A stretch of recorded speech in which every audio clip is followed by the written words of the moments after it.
ଆଗରୁ ତ ଓଲ ଖଟା କରିଥିଲି, ହେଲେ ସେଇଟା ଖାଲି ଓଲରେ ଖଟା କରିଥିଲି, କିନ୍ତୁ ଆଜି ଭେଣ୍ଡି ବାଇଗଣ ଦେଇ ଖଟା କରିବି। ଷ୍ଟାର୍ଟ କରିବା ଆଜିର ରେସିପି। ତା ପାଇଁ ଓଲ, ବାଇଗଣ, ଭେଣ୍ଡି, ଓଉ ଆବଶ୍ୟକ ଅନୁଯାୟୀ ପରିବା ନେବା। ସେସବୁ ପରିବାକୁ କଟାକଟି କରି ଧୋଇ ନେଲି। ହଳଦୀ ଲୁଣ ଗୋଳେଇ ଦେବା। କଢ଼େଇରେ ତେଲ ଗରମ କରି ପ୍ରଥମେ ଓଲକୁ ଭାଜି ନେବା। ଏପଟରେ ସାଇଡରେ ଓଉ ଟମାଟୋକୁ ସିଝେଇ ନେବା।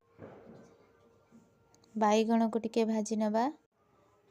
ତାପରେ ଭେଣ୍ଡିକୁ ଟିକେ ଭାଜି ନେବା। ଭେଣ୍ଡି ଭାଜି ହେଇଗଲା ପରେ ବଡ଼ିକୁ ଟିକେ ଭାଜି ନେବା। ଓଉ ଟମାଟୋ ସିଝି ଗଲା ପରେ ତାକୁ ଟିକେ ଛେଞ୍ଚି ନେବା। ତା ପାଇଁ ମସଲା ସୋରିଷ ଲଙ୍କା ପେଷ୍ଟ କରି ନେବା। କଢ଼େଇରେ 2 ଚାମଚ ସୋରିଷ ତେଲ ଦେବା। 5 ଫୁଟଣ ଶୁଖିଲା ଲଙ୍କା ଦେଇ ଓଉ ଟମାଟୋ ଛେଞ୍ଚାକୁ ଦେଇଦେବା। ସ୍ୱାଦ ଅନୁସାରେ ଲୁଣ, ହଳଦୀ ଗୁଣ୍ଡ, ଲଙ୍କା ଗୁଣ୍ଡ, ଅଳ୍ପ ଚିନି ଦେଇ କଷିବା। ତାପରେ ଦେବା ପରିବାକୁ ଟିକେ କଷିବା। ତାପରେ ଦେବା ପାଣି। ଫୁଟିବାକୁ ଛାଡ଼ିଦେବା। ପ୍ରସ୍ତୁତ ହେଇଗଲା ଆମର ଏଇ ରେସିପି। ମୋର ଏଇ ରେସିପିଟି ଆପଣମାନଙ୍କୁ ନିଶ୍ଚିତ ଭଲ ଲାଗିବ। ଲାଇକ୍, କମେଣ୍ଟ, ସବସ୍କ୍ରାଇବ୍ କରିବାକୁ ଭୁଲିବେନି। ରହିଲି, ଜୟ ଜଗନ୍ନାଥ।